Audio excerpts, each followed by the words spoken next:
예, 안녕하십니까. 여러분들의 백만장자입니다. 사랑합니다. 여러분. 드디어 이제 오늘 첫 거래일이 밝았습니다. 여러분.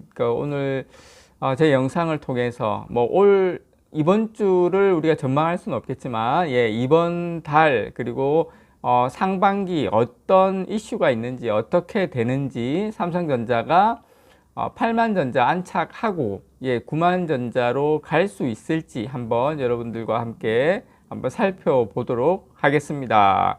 자, 일단 여러분 요거 한번 먼저 계속 화면에 띄우고 있는데 요거 한번 보시겠습니까? 요게 주식 거래 활동 계좌입니다. 주식 거래 활동 계좌.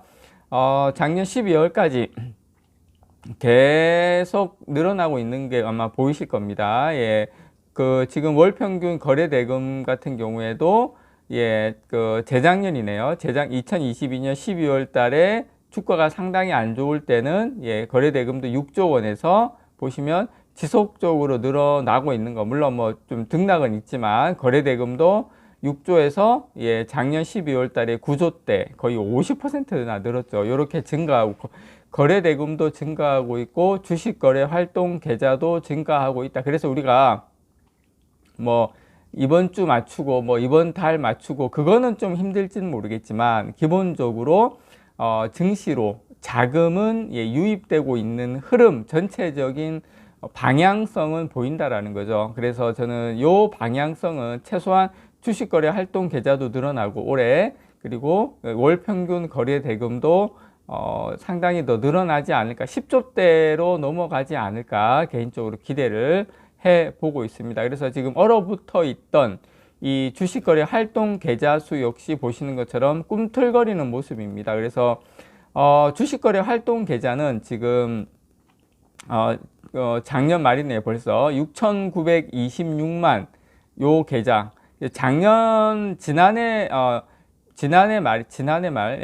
재작년이네요. 재작년 말이 6,373개 3만 개 맨 앞에 있는 거 보다 한 500만 개 정도 늘었어요. 주식거래 활동 계좌는 참고로 10만 원 이상의 금액이 들어 있으면서 최근 6개월 동안 한 번 이상 거래에 쓰인 적이 있는 계좌입니다. 그래서 단순히 개설만 하고 거래가 없는 계좌는 제외되기 때문에 실제 투자 인구가 얼마나 늘었는지를 볼 수 있는 대표적인 지표입니다. 그래서 이게 가장 정확하다. 실제로 이제 활동되고 있는 계좌이기 때문에 그렇게 보시면 되고, 어쨌든 지금 금리 하락 국면을 기회로 이제 고위험을 즐기는 개인 투자자들이 늘고 있다. 그렇게 여러분들께서 보시면 될 것 같습니다. 그래서 특히 미국의 장기채 세배 레버리지 ETF죠. 상장지수 펀드 고위험 상품에 투자하는 이제 개미들이 늘어나면서 이런 ETF라든지 이런 주식 쪽에 상당히 지금 많이 넘어오고 있다. 그렇게 되면 기본적으로 주식 시장에 많이 들어오게 되는데 어쨌든 이 절대적인 거래 대금, 절대적인 주식 거래 활동 계좌가 늘어나면 당연히 삼성전자 쪽으로도 자금이 유입될 수밖에 없다. 그렇게 여러분들께서 이해를 하시면 될 것 같습니다. 그래서 요거는 우리가 당장에 삼성전자가 주가가 오르고 내리고를 떠나서 어쨌든 이렇게 유동성이 많이 들어오고 있다. 그렇게 여러분께서 일단 이해를 하시면 될 것 같다라는 것부터 보여드리고요. 자, 그 다음에 여러분들께 요것도 한번 보여드릴게요. 자, 2024년 글로벌 증시 상승 요인하고 하락 요인이 뭐가 있는지 이렇게 한번 보시면, 자, 상승 요인 보시면 올해도 어쨌든 큰 대세 흐름은 올해도 글로벌 증시가 강세 흐름을 이어질 것이다 라는 분석이 상당히 우세하다. 그렇게 여러분께 기본적으로 깔고 지속되는 글로벌 디스인플레이션이 상당히 지속될 것 같다. 디스인플레이션이라는 말은 이제 물가라든지 이런 게 이제 잡힐 거다라는 거죠. 물가가 잡히면 당연히 이제 금리 인하를 하면서 증시가 상승을 이끌어 갈 가능성이 상당히 높다라는 거죠. 그래서 올해 상반기는 특별한 외부 충격이 없는 한, 이게 중요합니다.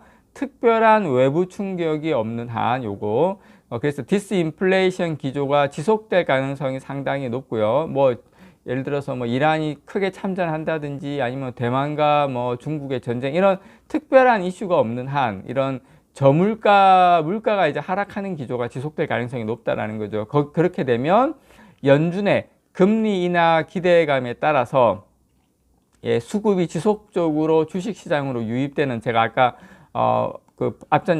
바로 앞에 보여드렸던 것처럼, 그래서 그 수급이 지속적으로 유입이 되면서 자산 전반의 상방 위험이 낮아진다. 그렇게 여러분들께서 보시면 돼요. 그만큼 이제 상승 탄력이 좋아진다라는 거죠. 그래서 연준의 금리 인하는 올해 아마 제가 봤을 때 빠르면 상반기, 늦어도 중반부터 이제 본격화될 것으로 예상이 되거든요. 그래서 완연한 디스인플레이션에 따른 금리 인하가 이루어질 경우에 당연히 달러가 약세가 되겠죠. 달러 약세 속에 주식을 포함한 이 자산 가격 전반에 강세가 나타날 것으로 보입니다.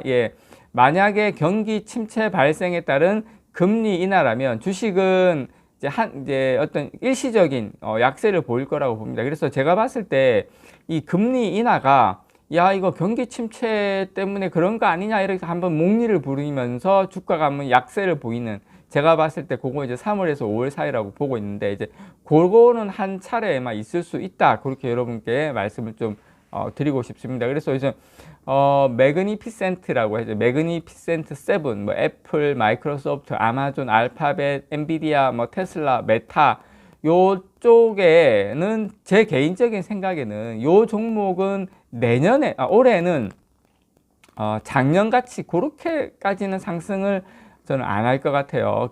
반면에 오히려 저는 뭐 아시아 쪽에, 신흥국 쪽에 그 미국의 달러화가 약세가 되면서 오히려 올해는 아시아 증시가 좀 더 좋지 않을까 개인적으로 좀 기대를 해봅니다. 그 외에도 여기 보면은 맨 위에서 두 번째 중국 양회 이후에 경기 부양 기대감 강화 이렇게 되어 있는데, 중국의 양회 이후에 경기 부양 기대감, 그래서 미국 제조업 경기 회복세 이런 것들이 증시 상승을 이끌 요인으로 저는 꼽힙니다. 양회는 뭐냐면 중국 최대의 연례 정치 행사예요. 그래서 양회 중에 전국인민대표회의, 전인대라 그러죠. 연례회의에서는 그 해 정부의 경제 운용 방향, 그리고 예산안, 뭐 경제 성장률 목표치 이런 게 다 공개가 됩니다. 올해는 제가 알고 있기로 3월 4일하고 5일 날 이게 각각 개막을 합니다. 요거 조금 기대를 해봐도 될 것 같고요. 그래서 저는 어쨌든 작년 말 연일 이제 52주 신고가를 경신해 온 이 코스피 대장주인 삼성전자 그리고 SK 하이닉스가 작년에 엄청 많이 이 삼성전자, SK 하이닉스가 많이 올랐다면 이야기가 좀 다르겠지만 작년 12월 진짜 중순부터 달리지 않았습니까? 그래서 이제 올 초까지는 새해에도 이 당분간 반도체를 중심으로 한 랠리가 저는 이어질 가능성이 상당히 크다라고 보고요. 그래서 지금 반도체 업황 회복에 따라서 올해 반도체 기업의 주가 상승 흐름이 저 개인적으로 계속되리라 봅니다. 그래서 이번 달에 개인적으로 8만 전자 안착하고 9만 전자를 회복하는, 9만 전자 돌파 시도를 하는 그런 한 해가 되지 않을까 개인적으로 저는 생각을 좀 해보고요.